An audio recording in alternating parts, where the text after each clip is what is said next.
Marquise McLaughlin took a round to the chest, bled out with his partner and his 5-year-old watching. Why?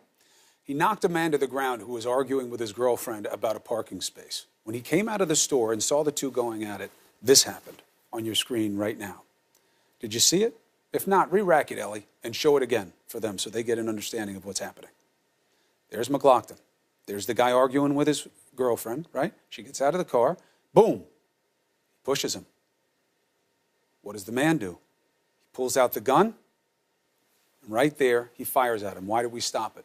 Well, because you've already seen enough in terms of you didn't see him lunging towards Michael Drejka, the man on the ground. You don't see that. But I don't want to show for his family and for some of you who are sensitive, him getting shot in the chest. He went back into the store. She tried to give compression. His 5-year-old sat there and watched him bleed out. The Pinellas County Sheriff, Pinellas, Florida is where this happened. That's the county. Said the law is clear. He had to shoot to defend himself. And those are the facts, and that's the law. He's no simpleton, by the way. He's also a lawyer. So he's a lawyer and the sheriff.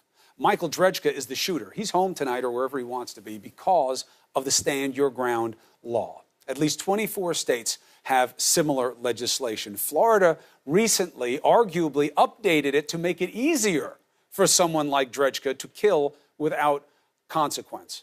The reaction to this, understandable. Emotions raw, running high. People want justice. They don't believe you should be able to shoot somebody and walk away like this with such a low standard. We know this isn't the first time, by the way, that Drejka apparently started trouble over this issue. How so? Listen. He said he'll shoot me, call me and stuff like that. So, I think it's a racial issue. Check the reporting. Store owner also knew this man and knew his tendency to have a pet peeve about people who were parking in the disabled spot. All right, so let's dig into the case. Areva Martin and Mark O'Mara are with us right now. O'Mara, it's good to see you again. Areva, good to see you as always. Good to see you. So, are you okay with the application of law in this instance, Mark O'Mara? Very tough call. We have to understand that the foundation of it is that we all have an absolute right to self-defense. That was sort of upgraded, if you will, by the Stand Your Ground law in Florida that said that right that we have, that Castle Doctrine right to protect ourselves in our home, we can now do that on the street corner. That's what the Stand Your Ground statute does. What it really says is before you have to retreat, or instead of having to retreat, you can meet force with force.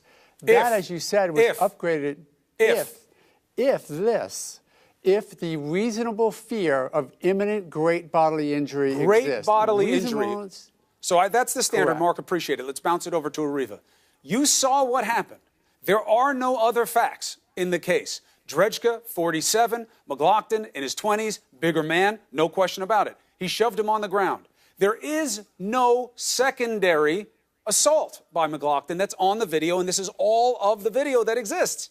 We just stop it where he gets shot because I don't want to show that to my audience. So, serious bodily injury. Areva, what does it mean in this case?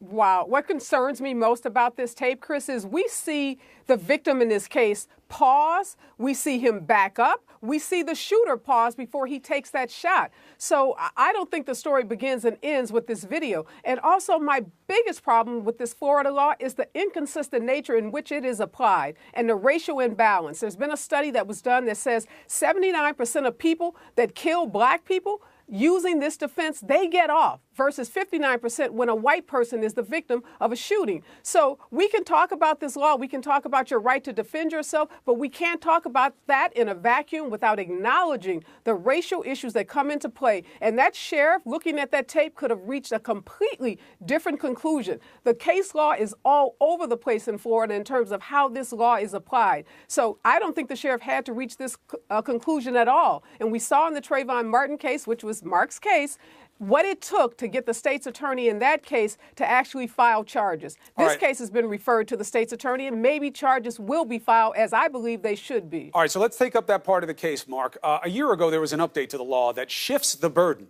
It used to be, as it was in your case with Robert Zimmerman, that you had to plead as an affirmative defense and argue that Stand Your Ground should apply and vitiate, wipe out the homicide.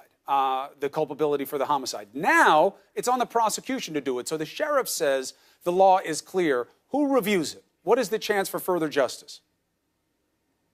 Well, and you're right, because back in 2014, what they did was they said, once I, as the criminal defense attorney, present a prima facie case of self-defense, if I show that I think I acted in self-defense, now the state has to disprove that self-defense by clear and convincing evidence at the stand your ground hearing. Don't forget, they always have to disprove self-defense at the trial. That's beyond a reasonable doubt. So there's no question that Florida, both in 2005 when they created the stand your ground statute and 14 when they amended it, is making it, quote, easier to get away with shooting somebody because you argue it's defense. But the point is, it's still got to be imminent. Chris, if you punch me in the nose and break my nose, I can't shoot you because of that. I can only shoot you if I reasonably think you're going to do it again. And that's the problem with the videotape. Well, by the way, I have a today. problem with that There's anyway, no evidence because of I that. don't know that punching someone in the nose is fear of death or serious bodily injury, but that didn't even happen with McGlockton. He just shoved him.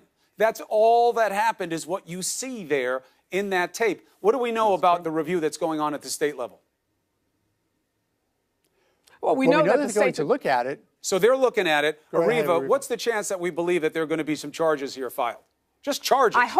I hope there are going to be charges filed, and maybe some defense lawyer like Mark will get to plead the case for this shooter. But to not arrest him and not to file charges, I think, is an injustice in this case. Again, when you look at the inconsistent nature of the way the law is applied, you can't take race out of this case.